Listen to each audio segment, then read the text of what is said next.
الحمد لله نحمده ونستعينه ونستغفره ونؤمن به ونتوكل عليه ونعوذ بالله من شرور أنفسنا ومن سيئات أعمالنا من يهده الله فلا مضل له ومن يضلله فلا هادي له ونشهد أن لا إله إلا الله وحده لا شريك له ونشهد أن سيدنا ومولانا محمدا عبده ورسوله أما بعد أعوذ بالله من الشيطان الرجيم بسم الله الرحمن الرحيم والعصر إن الإنسان لفي خسر إلا الذين آمنوا وعملوا الصالحات وتواصوا بالحق وتواصوا بالصبر صدق اللہ العظیم.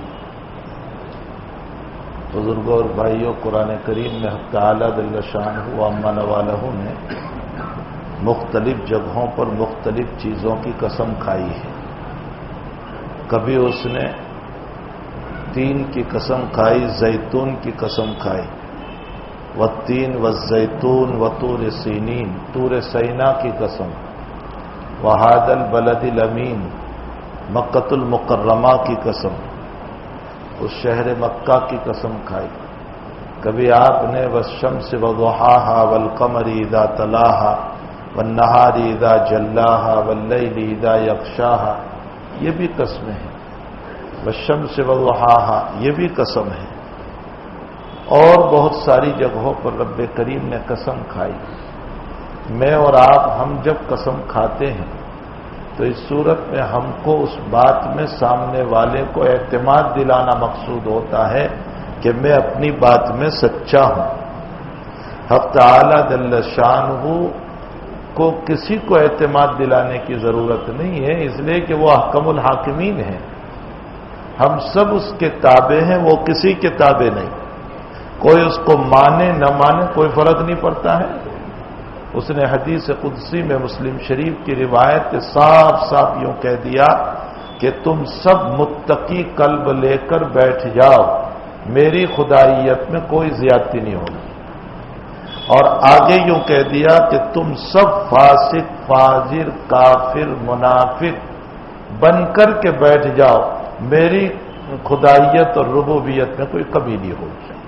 میں اپنی جگہ اللہ ہوں، اللہ ہوں، اس لیے کہ وہ میرے آپ کے الیکشن سے یا میرے آپ کے سلیکشن سے اللہ نہیں بنا ہے. نہ ہم نے الیکشن کر کے اس کو اللہ بنایا، نہ ہم نے سلیکشن کر کے اس کو اللہ بنایا.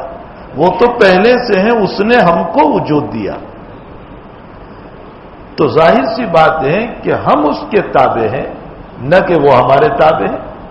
اسی لیے مسلم شریف میں روایت ہے کہ عبداللہ ابن مسعود رضی اللہ تعالیٰ عنہ اور اللہ کے نبی علیہ الصلوۃ والسلام نے فرمایا، بندوں کے حق اللہ کے حق بندے پر کیا ہے؟ تو عبداللہ ابن مسعود فرماتے اللہ و رسول عالم. وہ ہماری طرح دو مسئلے جان کر آستین نہیں چراتے تھے جیسے آج کل ہوتا ہے کہ دو مسئلے کیا جانتے ہیں کہ آستین چراتے ہیں کہ ہم سے بڑھ کر مفتی کوئی نہیں.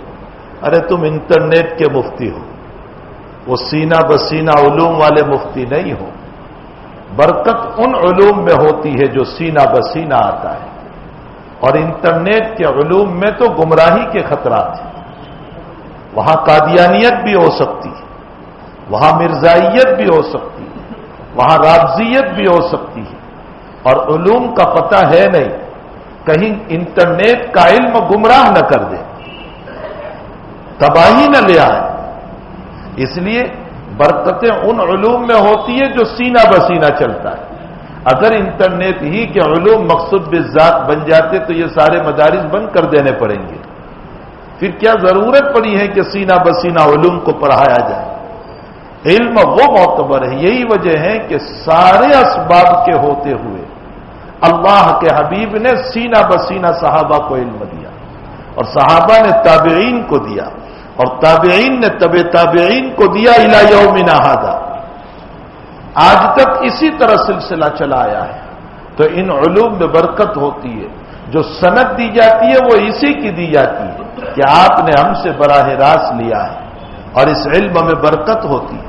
تو بہرحال میرے بھائیوں، ہمیں چاہیے کہ بہت احتیاط کریں، بہت احتیاط کریں اور خاص طور پر قرآن و حدیث کے معاملے میں بہت احتیاط کی ضرورت ہے. حتیٰ کہ فقہاء نے مسئلہ لکھا ہے کہ جو مفتی نہ ہو وہ مسئلہ تو بتا سکتا ہے، فتویٰ نہیں دے سکتا.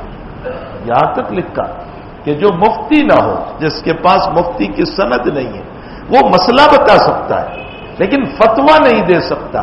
جب ایک عالم کو فتویٰ دینے کو منع کیا گیا ہے تو عوام کو فتویٰ دینے کا حق کہاں سے ہو گیا کہ ہم فتوے لگاتے پھرتے ہیں، تم کافر، تم منافق، تم مرتد، تم فلاں، تم فلاں، تم فلاں. ہمیں کہاں سے حق پہنچ گیا؟ شریعت کے باب میں احتیاط کریں. جناب رسول اللہ صلی اللہ علیہ وسلم نے فرمایا، مسلم شریف کی روایت ہے، اگر تم نے کسی کو کافر کہا فقط باء بہا احدہما، دو چیزوں میں سے ایک چیز لوٹ کر تمہاری طرف آئے گی. یا تو جس کو تم نے کافر کہا وہ واقعتاً کافر ہے تب تو کوئی مسئلہ نہیں، لیکن وہ کافر نہیں تھا اور تم نے اس کو کافر کہا اور تم نے حلال سمجھ کر کافر کہا تو مومن کو کافر کہنے کی وجہ سے تم خود کافر ہو گئے. اللہ کے نبی کا فرمان ہے، میں نہیں کہہ رہا، تم خود کافر ہو گئے. اور اگر تم نے حلال سمجھ کر نہیں کہا تھا بلکہ ویسے ہی گالی کے انداز میں اس کو کافر کہہ دیا، فرمایا کافر کہنے کا گناہ آئے گا کہ تم نے بہت بڑا گناہ کر دیا. تو حقیقت یہ ہے کہ ہمیں کسی کے دل پر یہ حق نہیں پہنچتا ہے کہ ہم اس طرح کی باتیں کریں. خیر، بہرحال قرآن کریم اور حدیث کے باب میں بہت احتیاط کی ضرورت ہے. اپنے باب میں دعاؤں کا اہتمام کرنا چاہیے، اپنے ایمان کی حفاظت کی فکر کرنی چاہیے. افسوس یہ ہے کہ آج ہمیں دوسروں کے ایمان کی فکر ہے، اپنے ایمان کی فکر نہیں. بڑا مسئلہ یہ ہو گیا، ہمیں فکر ہے آپ کے ایمان کی لیکن میرا ایمان خطرات میں پڑا ہوا ہے، میرے کلمات سے میرا ایمان خود جا رہا ہے، اس کی تو مجھے کوئی فکر نہیں ہے. قرآن و حدیث کے باب میں بہت احتیاط کی ضرورت ہے. دعاؤں کا اہتمام کرو اور اس کے ساتھ ساتھ دعاؤں کے آداب بھی جانو. آج جو یہ ہمارے اوپر بادل مندلا رہے نا، ٹھیک ہے، ظالم ہے، جابر ہے ہر جگہ، لیکن ظالم و جابر اپنی جگہ ہے، سارا کارخانہ تو اللہ ہی چلا رہا ہے. ہندوستان ہو یا دوسرے ممالک ہو، کارخانہ تو وہی چلا رہا ہے. جب وہی کارخانہ چلا رہا ہے تو کیا وہ نہیں دیکھ رہا ہے کہ روہنگیا کو یوں مارا جا رہا ہے اور امیٹھی میں یوں مارا جا رہا ہے اور احمد آباد میں یوں مارا جا رہا ہے؟ اس کی حکمت اور اس کی تقدیر کے خلاف کوئی بات ہو سکتی ہے؟ دنیا میں سب سے پہلے اس نے قلم کو پیدا کیا. حدیث شریف میں ہے، اول ما خلق اللہ القلم، اللہ نے قلم کو پیدا کیا، پین. اب وہ قلم کس شان کی ہوگی اللہ بہتر جانتا ہے. جب قلم کو پیدا کیا سب سے پہلے کوئی چیز نہیں. جناب رسول اللہ صلی اللہ علیہ وسلم فرماتے ہیں اللہ کا عرش پانی پر، اللہ اکیلا تھا، کوئی نہیں تھا. اور اس وقت اس نے قلم کو پیدا کیا اور قلم کو پیدا کر کے قلم کو یوں کہا اکتب، لکھ. تو قلم نے کہا میں کیا لکھوں؟ جو اللہ اس چمڑی پر بولنے کی طاقت دیتا ہے وہ اللہ درختوں کو اور قلم کو بھی بلوا سکتا ہے. حدیث شریف میں ہے کہ قیامت کے دن کافر کو الٹا چلائے گا اللہ، سر پر چلیں گے. جہنم کی طرف جب لے جائیں گے تو سر پر چلیں گے. صحابہ فرما رہے یا رسول اللہ سر پر بھی کوئی چل سکتا ہے؟ تو اللہ کے نبی فرماتے ہیں یہ بھی تو چمڑا اور ہڈیاں ہے اور یہ بھی چمڑا اور ہڈیاں ہے. جس رب نے مشی کی طاقت، چلنے کی طاقت یہاں رکھی ہے وہ یہاں سے نکال کر یہاں رکھ دے گا. اور پھر نبی نے فرمایا کہ دیکھو ساری دنیا کو اللہ نے پاؤں پہ چلایا اور سانپ کو اللہ نے پیٹ پر چلایا. جو اللہ سانپ کو بغیر پاؤں کے کانٹوں کے اوپر پیٹ پر چلا سکتا ہے وہ اللہ اپنے بندوں کو سر پر چلانے پر قادر ہے. تو حقیقت یہ ہے کہ احکم الحاکمین نے قلم کو پیدا کیا، فرمایا تو لکھ. قلم نے پوچھا یا ربی کیا لکھوں؟ فرمایا قیامت تک کے حالات لکھ، مقادیر دنیا کو لکھ، تقدیر کو لکھ. تو اب قلم نے لکھنا شروع کیا. حدیث شریف میں ہے کہ جتنے پتے قیامت تک گرنے والے ہیں ان سب کو بھی قلم نے لکھا. جتنے قطرے بارش کے گرنے والے ہیں ان سب کو بھی قلم نے لکھا. تو جب نقطوں کو لکھا، قطروں کو لکھا، ذرات کو لکھا، تو اتنے بڑے بڑے انسان مارے جا رہے ہیں، کیا اس کو تقدیر میں اللہ نے نہیں لکھوایا؟ ہزاروں سال پہلے اللہ تعالیٰ نے ہماری تقدیر کو لکھوا دیا۔ ظاہر سی بات ہے کہ جہاں ظالم اور جابر کا مسئلہ اپنی جگہ ہے، وہاں میرے اور آپ کے اعمال بھی تو ہیں، یہ بھی تو ذمہ دار ہے۔ احد کا واقعہ یہ بتا رہا ہے، سنو، احد کا واقعہ یہ بتا رہا ہے کہ حضرات صحابہ نے نبی کی ذرا سی بات کو نہیں مانا اور احد پہاڑ کو چھوڑا۔ نتیجہ یہ ہوا کہ آیا ہوا میدان شکست میں چلا گیا۔ امت کو یہ تعلیم دی گئی، نبی کی بات کو نہ ماننے پر نبی کے ہوتے ہوئے حالات آ سکتے ہیں، تو ولی اور غوث کون ہوا کرتا ہے؟ کتب اور ابدال کون ہوا کرتا ہے؟ قاری قرآن اور عالم کون ہوا کرتا ہے؟ مشائخ اور اولیاء کون ہوا کرتے ہیں؟ نبی کی موجودگی میں جب حالات آ سکتے ہیں، اور 70 صحابہ کو نبی کے سامنے سلا دیا گیا اور نبی کچھ نہ کر سکے، تو بھلا اولیاء کون تمہیں بچا لے گا؟ حقیقت حال یہ ہے، احد کا واقعہ مجھ کو اور آپ کو یہ بتا رہا ہے کہ اگر تم نبی کی بغاوت پر آؤ گے، نبی کی بات کو نہیں مانو گے، تو حالات آئیں گے۔ اور بدر کا واقعہ یہ بتا رہا ہے کہ اگر تم صبر کرو گے، تقوی اختیار کرو گے، دعاؤں کا اہتمام کرو گے، ان تصبروا وتتقوا ويأتوكم من فورهم هذا يمددكم ربكم بخمسة آلاف من الملائكة مسومين، صبر کرو گے، تقوی اختیار کرو گے، پرہیزگاری لاؤ گے، اللہ کی بات کو مانو گے، نبی کی بات پر چلو گے اور دعاؤں کا اہتمام ہوگا، تو اللہ نے 313 کی جماعت کو کامیابی دی تھی۔ تم مائنورٹی میں ہوں گے، اقلیت میں ہوں گے، لیکن پھر بھی اللہ تمہیں کامیابی عطا کرے گا۔ یہ بدر کا واقعہ ہم کو تعلیم دیتا ہے، اور حنین کا واقعہ ہم کو یہ بتاتا ہے، بڑے بول نہ بولو، بڑے بول نہ بولو، تکبر کے کلمات نہ بولو، شان کے کلمات نہ بولو۔ شان کیا ہوا کرتی ہے؟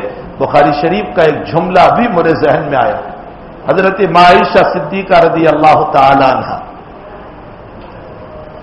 فرماتی ہے کہ مجھے میری شوقنوں کے ساتھ، میری سہیلیوں کے ساتھ، میری بہنوں کے ساتھ جنت البقیع میں دفن کرنا، مجھے یہاں حجرے میں نہیں۔ نبی علیہ السلام کے پہلے تھی تمنا کہ حجرے میں دفن کیا جائے، لیکن بعد میں رائے بدل دی، فرمایا مجھے وہاں عام قبرستان میں دفن کرنا، یہاں نہیں۔ جو جملہ استعمال کر رہی ہے حضرت عائشہ، لِكَيْ لَا تُعَذِّبْنِي، فرمایا لوگ میری شان نہ بیان کرنے لگ جاوے بعد میں کہ کتنی پوتر پاکیزہ اور اتنی اونچے مقام کی تھی کہ نبی کے قدموں میں جگہ نصیب ہو گئی، میں اپنی پاکیزگی بیان کروانا نہیں چاہتی۔ آپ اس جملے پر غور تو کریں، حالانکہ وہ پاکیزہ ہے، مطہر ہے، نبی کے گھرانے کی ہے، جس کا تقدس قرآن نے بیان کیا، جس کی پاکیزگی قرآن نے بیان کی، جس کی دیانت و امانت اور جس کی پاکیزہ زندگی کے متعلق وحی اتاری قرآن کریم نے، لیکن وہ کہتی ہے مجھے یہاں دفن نہ کرنا۔ کیوں؟ میری شانوان کوئی بیان نہ کرے کہ دیکھو میں کتنی مبارک اور کتنی پاکیزہ تھی کہ مجھے یہاں جگہ نصیب ہو گئی۔ اسی جگہ پر علماء نے ایک جملہ لکھا ہے، شراح حدیث اس روایت کی شرح کرتے ہوئے فرماتے ہیں عائشہ یہ بتانا چاہتی ہے کہ مقام مقدس سے معظم نہیں بنتا، اپنے اعمال سے معظم بنتا ہے۔ انسان کے اپنے اعمال ہونے چاہیے، جس کی یہ ضرور ہے کہ مقام مقدس کا فائدہ ہوتا ہے جبکہ اپنے اعمال بھی ساتھ ہو، باقی اگر اپنے اعمال نہیں تو مکے میں رہتے ہوئے ابو جہل کو بھی کوئی فائدہ نہیں ہوا، ابو لہب کو بھی کوئی فائدہ نہیں ہوا، عتبہ اور شیبہ کو بھی کوئی فائدہ نہیں ہوا۔ تو بڑے بول اللہ کو پسند نہیں ہے۔ حضرت عمر رضی اللہ تعالیٰ عنہ کے بعد میں روایتوں میں ہے کہ جب نیزہ لگا تو عبداللہ ابن عمر کو کہا بیٹا جاؤ عائشہ سے اجازت لو، اگر وہ اپنے حجرے میں دفن ہونے کی اجازت دے۔ عبداللہ ابن عمر گئے، سلام کیا اور فرمایا کہ ابا جی اجازت مانگ رہے۔ فرمایا ٹھیک ہے، میرا ارادہ تھا لیکن اب میں نہیں دفن ہوں گی، ابا جی کو دفن کر دیں۔ جا کر بتایا کہ حضرت اجازت دے دی گئی، تو حضرت عمر کی تواضع سنو، فرماتے بیٹا شاید میں زندہ ہوں اس لیے کہیں شرما شرمی میں اجازت نہ دی ہو، جب میں مر جاؤں تو میرا جنازہ لے کر چلنا، دوبارہ اجازت لینا، اگر اجازت دیں تو مجھے وہاں دفن کرنا، ورنہ عام قبرستان میں مجھے دفن کر دینا۔ یعنی انسان کا تقویٰ جو ہوتا ہے نا، وہ انسان کو تواضع پر مجبور کر دیتا ہے۔ تقویٰ نہیں ہوتا ہے تو تکبر ہوا کرتا ہے، اور جب تقویٰ ہوتا ہے تو وہ اپنے آپ کو کچھ نہیں سمجھتا ہے، وہ یہی سمجھتا ہے۔ کل ہی رات میں نے ایک جگہ پر بیان میں کہا کہ مولانا تقی صاحب عثمانی کہتے ہیں کہ میں میرے والد صاحب کے ساتھ ایک سفر میں نکلا، چوراہے پر گاڑی رکی، سگنل تھا، تو مانگنے والے آ گئے، ہمارے وہاں بھی آ جاتے، تو والد صاحب نے 2-5 روپے نکال کر مانگنے والے کو دیے۔ مولانا کہتے ہیں تقی صاحب کہ میں نیا نیا فارغ ہو کر آیا تھا، نئے فارغین کو جوش بہت ہوتا ہے، ہوش کم ہوتا ہے۔ جو نئے فضلہ ہوتے ہیں نا، ان کو جوش بہت ہوتا ہے، ہوش کم ہوتا ہے۔ بہرحال مولانا کہتے ہیں کہ میں نے ابا جی سے یوں کہا کہ حضرت یہ مستحق تھوڑے ہی ہے، آپ نے ان کو دے دیے، یہ تو مانگنے کی عادت پڑی ہے ان کو، تو ان کے پاس بہت پیسے ہوتے ہیں۔ مفتی شفیع صاحب نے فرمایا اپنے دل پر اس جواب کو نقش کر لو، فرمایا بیٹے اللہ بھی بغیر مستحق ہی کہ ہم کو کھلا رہا ہے، ہم بھی تو مستحق نہیں ہیں اللہ کے۔ ہے کوئی جو یوں کہتے کہ میں نے شان خداوندی کے مطابق عبادت کی؟ ہماری عبادات، معاملات، معاشرت، اخلاق، ہر پہلو کو اٹھا کر اب تو عقائد کا بھی یہ حال ہو گیا کہ اللہ سے یقین ہٹ کر لیمبو اور مرچوں پر یقین ہو گیا۔ ہمارا تو اتنا کمزور ایمان ہو گیا ہے، تو نہ ہمارے عقائد، نہ اعمال، نہ اخلاق، نہ معاشرت، کچھ بھی نہیں ہے۔ فرمایا اللہ بھی بغیر استحقاق ہی کے کھلا رہا ہے، ہم کو بھی چاہیے کہ بغیر استحقاق ہی کے دے دے۔ تو میرے بھائیوں، حضرت عمر رضی اللہ تعالیٰ عنہ نے فرمایا بیٹے میرا جنازہ لے کر جب چلے تو 2 بار اجازت لے لینا۔ اس درمیان حضرت ابھی حیات ہیں اور ایک جوان آپ کی عیادت کے لیے آیا، بخاری شریف میں ہے، اس نے آپ کی بہت تعریف کی اور فرمایا حضرت آپ تو فلاں ہیں، قدیم مہاجرین میں سے ہیں، قدیم مؤمنین میں سے ہیں، اللہ کے نبی آپ سے خوش، آپ اللہ کے نبی سے خوش، آپ کے لیے یہ بشارت، یہ بشارت، یہ بشارت، اتنی ساری آپ کے لیے بشارت۔ حضرت آپ تو جنتی ہی جنتی، آپ تو جنتی ہی جنتی ہے۔ تو حضرت زور سے رو پڑے، زور سے آواز نکل آئی، پھر اپنے سینے پر ہاتھ رکھ کر تھوڑا سا اپنے آپ کو سخت کیا اور اس کے بعد فرمایا یا ابن اخی، عرب میں مجاز کا ہر چھوٹے کو بھتیجا کہتے تھے اور عرب میں مجاز کا ہر بڑے کو چچا کہتے تھے، یا عمی۔ فرمایا یا ابن اخی، اور میرے بھتیجے، تو میری تعریف کر رہا ہے اور تو کہہ رہا ہے میں جنتی ہوں۔ بیٹے میں تو اللہ سے یہ امید رکھتا ہوں لا لی ولا علیہ، اللہ میری نیکیوں کا بدلہ نہ دے تو نہ دے، کم سے کم میری پکڑ نہ کرے، میری پکڑ۔ یہ کون کہہ رہا ہے؟ وہ آدمی کہہ رہا ہے جس کو دنیا میں جنت کی بشارت سنائی گئی، وہ آدمی کہہ رہا ہے جس سے متعلق نبی نے کہا کہ عمر میں معراج میں گیا تو تیرا مکان دیکھ کر آیا، اور میں نے جبریل سے کہا کہ مجھے میں تیرے مقام کو اندر سے جا کر دیکھوں، لیکن تیری غیرت مجھے یاد آ گئی کہ تو اپنے مکان میں کسی کو آنے نہیں دیتا ہے، تیری غیرت کی وجہ سے میں نہیں گیا۔ تو عمر نے فرمایا علیہ کا غار یا رسول اللہ، اللہ کے نبی میں آپ پر غیرت کرتا، آپ دیکھ لیتے میرا مکان کہ اللہ نے کیسا بنایا ہے۔ جس کا مکان کی بشارت، جس کی مکان کی بشارت نبی نے سنائی، جس سے متعلق فرمایا لو کان بعدی نبیا لکان عمر، میرے بعد کوئی نبی ہو سکتا تھا تو عمر ہو سکتا تھا، جس سے متعلق فرمایا کہ عمر تو جس راستے پر جاتا ہے شیطان بھی اس راستے پر نہیں۔ یہ سب صحیح ترین روایت ہے۔ اتنے فضائل اور مناقب کے باوجود آپ کا حال یہ ہے کہ آپ تواضع سے کہہ رہے ہیں کہ اللہ میری پکڑ نہ کرے۔ آج مجھ کو میری 4 نمازوں پر غرور آ گیا، آج مجھ کو میری تہجد پر غرور آ گیا، آج مجھ کو میری تدریس پر غرور آ گیا، آج مجھ کو میری تقریر پر غرور آ گیا، آج مجھ کو میری تبلیغ پر غرور آ گیا، آج مجھ کو میرے 2-4 کاموں کے کل لینے پر غرور آ گیا۔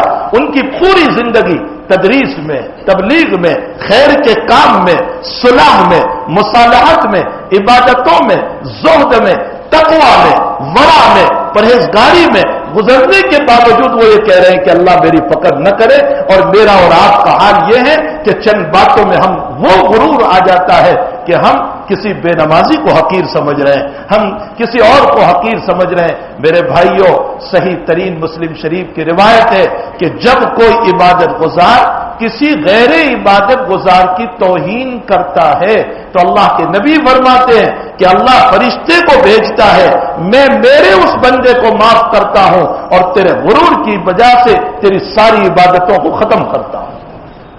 مسلم شریف کی صحیح ترین روایت۔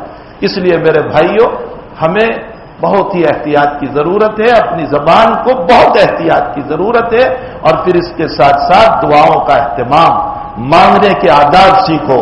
ہم تو دعا پڑھتے ہیں، دعا کرتے کہاں ہیں؟ یہ جو دعا پڑھتے ہیں اب تو، اور وہ دعا بھی کیوں پڑھتے ہیں؟ وظیفے، دنیا کے خاطر، آخرت کے خاطر کوئی نہیں۔ مول صاحب قرض ہے، کوئی وظیفہ، مول صاحب فلاں ہے، کوئی وظیفہ، مول صاحب فلاں ہے، کوئی وظیفہ۔ اللہ کا بندہ شاید کوئی ہوگا جو یوں کہتا ہوگا، مول صاحب وظیفہ دے دو اللہ راضی ہو جائے۔ رضائے مولا کے لیے وظائف کم ہو گئے اور دنیا کے لیے وظائف زیادہ ہو گئے۔ دعاؤں کا اہتمام، اس کے آداب، روایت میں ہے اللہ کے حبیب پاک صلی اللہ علیہ وسلم نے ایک صحابی کو دیکھا، فرمایا انک عجلت، انہوں نے اللہ کی تعریف نہیں کی تھی اور دعا شروع کر دی۔ فرمایا انک عجلت، تو نے جلدی کی، پہلے اللہ کی تعریف کر اور خوب تعریف کر، پھر مجھ پر درود بھیج۔ تو صحابی فرماتے اللہ کے نبی کتنا درود بھیجوں؟ فرمایا جتنا چاہے۔ تو صحابی کہنے لگے کہ یا رسول اللہ 1/4 درود 3/4 دعا۔ تو حضرت فرماتے ہیں لو زدت لخیر لک، اگر اور درود پڑے گا تو تیرے لیے بہتر ہوگا۔ فرمایا اچھا 2/3 دعا 1/3 درود؟ فرمایا لو زدت لخیر لک، اور پڑے گا تو اچھا ہوگا۔ فرمایا آدھی دعا آدھا درود؟ فرمایا لو زدت لخیر لک، اور زیادہ درود پڑے گا تو اچھا ہوگا۔ فرمایا 2/3 درود اور 1/3 درود دعا؟ فرمایا لو زدت لخیر لک، اور پڑے گا تو اچھا ہوگا۔ تو صحابی کہنے لگے حضرت پھر تو دعا رہی کا، پھر تو سارا درود شریف ہی درود شریف۔ تو حضرت نے فرمایا اگر تو پوری دعا میں درود پڑھتا رہا تو بغیر مانگے بھی اللہ تیری ضرورت کو پوری کر دے گا۔ آداب ہے دعا، درود شریف کی کثرت دعاؤں میں، اللہ کی حمد و ثنا۔ اور پھر سیدنا عبد القادر جیلانی رحمت اللہ علیہ نے لکھا ہے ایک دعا ایسی ہے قرآن کریم کی، قرآن میں نے اپنے بچوں کو بخاری شریف کے سبق میں ابھی 2 دن پہلے بتایا، میں نے کہا تم کتنی ہی دعا کر لو، کتنی ہی، وہ جامعیت میری اور آپ کی دعا میں نہیں آ سکتی جو قرآن اور نبی کی دعا میں ہے۔ جن الفاظ میں نبی اور قرآن نے دعا کی، ان الفاظ میں جو جامعیت ہے، وہ جامعیت ہماری دعا میں آ ہی نہیں سکتی۔ میں آپ کو 1-2 مختصر وقت میں نمونے بتاؤں۔ ابراہیم علیہ السلام کعبۃ اللہ کی تعمیر کر دی اسماعیل السلام کے ساتھ مل کر، اب دعا کر رہے ہیں ربنا تقبل منا انک انت السمیع العلیم۔ تقبل، حضرات علماء سے پوچھو، تقبل باب تفاعل سے ہے، باب تفاعل کا خاصہ تکلف ہے، یعنی کسی کام کو زبردستی کرنا، تکلف سے کرنا۔ تو اب کیا دعا کر رہے ابراہیم؟ اے اللہ میں نے یہ تیرا مکان کعبہ بنایا، اس لائق تو نہیں ہے کہ تو قبول کرے، لیکن زبردستی قبول کر لے۔ کون کہہ رہا ہے؟ اخلاص سے بھرا ہوا ابراہیم کہہ رہا ہے، اخلاص سے بھرا ہوا اسماعیل کہہ رہا ہے اے اللہ تکلفاً تو قبول کر لے، تقبل منا، تو بڑائی سننے والا ہے۔ تو سیدنا عبد القادر جیلانی فرماتے روزانہ قرآن کی ایک دعا اگر کرتے رہو گے اللہ ایمان پر موت نصیب فرمائے گا۔ کون سی دعا؟ یاد رکھو، ربنا لا تزغ قلوبنا بعد اذ ہدیتنا، ہدایت کے بعد ضلالت نہ دینا۔ تو نے ماں باپ مومن عطا کیے، تو نے ماحول مومنانہ عطا کیا، تو نے ایمان دیا، اللہ اب مجھ کو کفر میں نہ لے جانا، اب مجھ کو ضلالت میں نہ لے جانا۔ بعد اذ ہدیتنا وہب لنا من لدنک، اور تیری طرف سے مجھے رحمت عطا فرما۔ جو روزانہ پڑھے گا، عبد القادر جیلانی علیہ الرحمہ فرماتے میں قسم کھاتا ہوں کہ اس کی موت ایمان پر آئے گی۔ آگے فرمایا انکا انتل وہاب. وہاب کس کو کہتے ہیں؟ میں جامعیت دعا کی بتا رہا ہوں. وہاب کس کو کہتے ہیں؟ وہاب اس ذات کو کہتے ہیں جو ذات بلا استحقاق کے دے، مستحق نہیں ہے اور پھر بھی وہ عطا کرے، اس کو وہاب کہا جاتا ہے. اللہ کو کہہ رہے ہم انکا انتل وہاب، اے اللہ میں مستحق نہیں ہوں، میں تو نالائق ہوں، کمینہ ہوں، بدتمیز ہوں. اے اللہ جتنی بدماشیاں ہو سکتی ہے مجھ میں موجود ہے، لیکن میرے مالک پھر بھی تو اپنی طرف سے عطا فرما. اس کو وہاب کہا جاتا ہے. تو قرآن اور حدیث کی دعاؤں میں جامعیت ہے. ہمیں چاہیے کہ قرآن حدیث کا اتباع کریں، اس کے مطابق زندگی گزارے. مجھے تو سورت کی تفسیر کرنا تھا والعصر ان الانسان کی، لیکن بات یہی چل پڑی، اسی پر خیر وقت ہو گیا. میں آیت کا سورت کا ترجمہ کر دوں. والعصر قسم ہے زمانے کی، قیمتی ہے. فضول خرچی میں، بیکار باتوں میں، ابس میں، چوروں چپاتوں پر کھڑے ہو کر باتوں میں مت گزارو. کچھ قیمت سمجھو اپنے وقت کی. ان الانسان لفی خسر، سارے لوگ خسارے میں ہیں، نقصان میں ہیں، گھاٹے میں ہیں، مگر کامیاب کون؟ جو 4 عمل کریں گے. الا الذین آمنوا، ایمان لائے. ایمان سے بڑھ کر تو کوئی دولت ہے ہی نہیں، کوئی دولت نہیں. ساری کائنات ایک طرف، ایمان ایک طرف. نبی علیہ الصلوۃ والسلام کا فرمان سنو.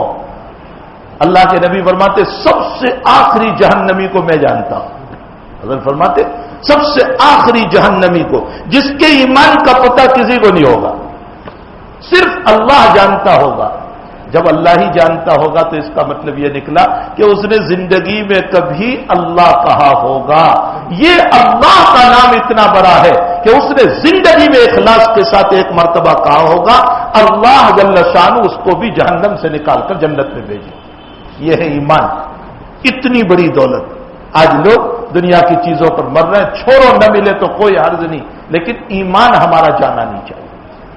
اللہ کے نبی علیہ السلام نے فرمایا کہ لوگ تمہیں مارنے کے لیے دوڑیں گے جیسے ایک پیالے پر بھوکے لوگ دوڑتے ہیں. صحابہ فرماتے یا رسول اللہ نحن المقلون او مقصرون، ہم کم ہوں گے یا زیادہ ہوں؟ فرمایا تم بہت ہوں گے، بہت ہوں گے. ہندوستان میں اس وقت سرکاری عدد بتا رہا ہے کہ 25 کروڑ ہے، اور غیر سرکاری عدد بتا رہا ہے کہ تم 40 کروڑ ہے. لیکن اس کے باوجود تمہاری زبان کاٹ لی جائے گی اگر کچھ بولو گے تو. تمہیں حق نہیں ہوگا ہم تمہاری شریعت کے خلاف جو فیصلے کریں، تمہیں اس کو منظور کرنا پڑے گا. اسی کی طرف نبی اشارہ کر رہے ہیں. فرمایا کم ہوں گے یا فرمایا تم بہت ہوں گے. انڈونیشیا سے لے کر اوپر تک چلے جاؤ، 52 ملک مسلمانوں کے ہیں، 1-2 نہیں، 52 ملک. اور مسلمان کنٹریز کو وہ زمین، وہ خطہ اور وہ جگہ عطا فرمائی ہے کہ خدا پاک کی قسم یہ ساری مسلم کنٹریز سپر طاقت بن سکتی ہے. ان کے پاس وہ سمندر ہے، وہ سی ہے، وہ علاقے ہیں کہ وہ ناکہ بندی کر سکتے ہیں اور دنیا کی سپر طاقت بن سکتی ہے. لیکن افسوس، صد افسوس کہ آپسی خرافات و اختلاف اور آپسی عزت کے لوٹنے نے ان کی طاقت کو پامال کر دیا. یہی حال ہمارا بھی ہے، یہی حال ہمارا بھی ہے. اللہ کے نبی علیہ السلام نے فرمایا تم بہت ہوں گے، بہت ہوں گے. تو پھر یا رسول اللہ پھر بھی ہم پر لوگ مارنے کے لیے دوڑیں گے؟ فرمایا ہاں. فرمایا کیوں؟ فرمایا تم میں وہن آ جائے گا. صحابہ فرماتے وہن کیا چیز ہوتی ہے یا رسول اللہ؟ فرمایا اللہ سے غفلت ہوگی، دنیا سے محبت ہو جائے گی. اللہ سے غفلت، دنیا سے محبت. آج یہی حال ہو گیا. عورتوں میں چلے جائیں، مسلمان جھوٹا قرآن پکڑ کر کے قسم کھا رہا ہے. مسلمان اللہ کے نام کی قسمیں جھوٹے دستاویزات پر کھا رہے ہیں. مسلمان جھوٹے گواہ بن کر کے کھڑے ہو رہے ہیں اور قرآن کی قسم، اللہ کی قسم، شریعت کی قسم یہ سب کچھ بیچنے کے لیے تیار ہے. یہ آخر دنیا کی محبت نہیں تو کیا ہوا؟ فرمایا جب تم میں یہ صفات آ جائے گی تو پھر لوگ تمہیں ایسے ماریں گے جیسے پیالے پر بھوکے لوگ دوڑا کرتے. فرمایا الا الذین آمنوا وعملوا الصالحات. نمبر 2 ایمان کے بعد اعمال صالحہ، اچھے اعمال. صرف نماز نہیں، معاملات، معاشرت، اخلاق. جھوٹ نہ بولو، دھوکے بازی سے کاروبار نہ کرو، سچ بول کر دھندے کرو. یہ سب اس میں آ گیا. وتواصوا بالحق. تیسری چیز جب تم خود اعمال کر رہے ہو تو دوسروں کو عمل کی تلقین کرو، دین کی باتیں بتاؤ، اعمال صالحہ کی ترغیب دو، تبلیغ کرو۔ اور نمبر 4، اس پر حالات آ جائے تو برداشت کر لو، وتواصوا بالصبر۔ اللہ اس صورت کے تقاضوں پر عمل کی توفیق عطا فرمائے۔ وصلی اللہ علی نبی الکریم برحمتک یا